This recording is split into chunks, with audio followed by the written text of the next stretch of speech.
Pozdraviti vas danas u svoje osobno ime i isto tako u ime svih djelatnika osnovne škole Gustava Krkleca, a na samom početku čast mi je pozdraviti neke naše današnje drage goste. Pa evo danas je s nama pročelnica Gradskog ureda za obrazovanje, sport i mlade, gospođa Tatjana Dalić.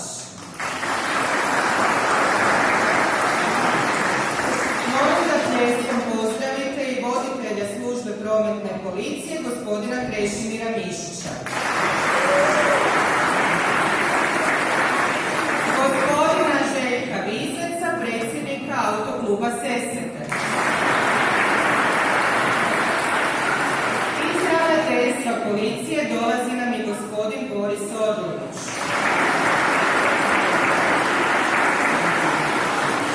A u ime predsjednika gradske četvrti Novi Zagreb Istok, Tonka Bogovca, dolazi nam gospođa Svjetlana Lugar.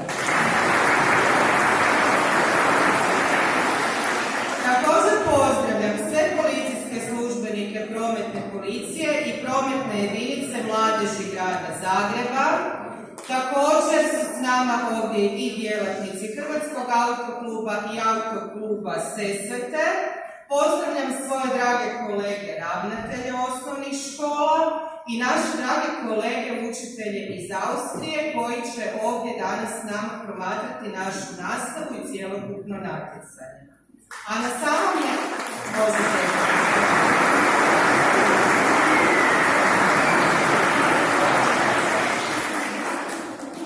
kraju, kao i uvijek, dolazi nam onaj šećer, a to su naši učenici, natjecatelji i njihovi voditelji, pa molim najveći pljesak za njih.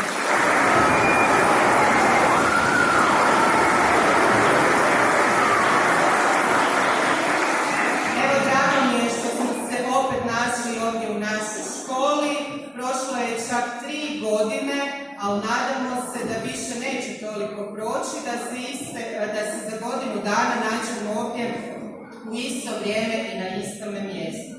Veselim se što ste vi svi zajedno cijelu godinu marljivo vježbali i radili kako bi nam danas pokazali svoje vještine, svoje sposobnosti u poznavanju prometnih propisa i vožnji biciklom.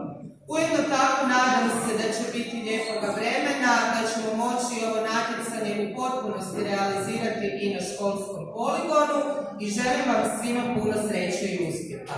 Sretno svima!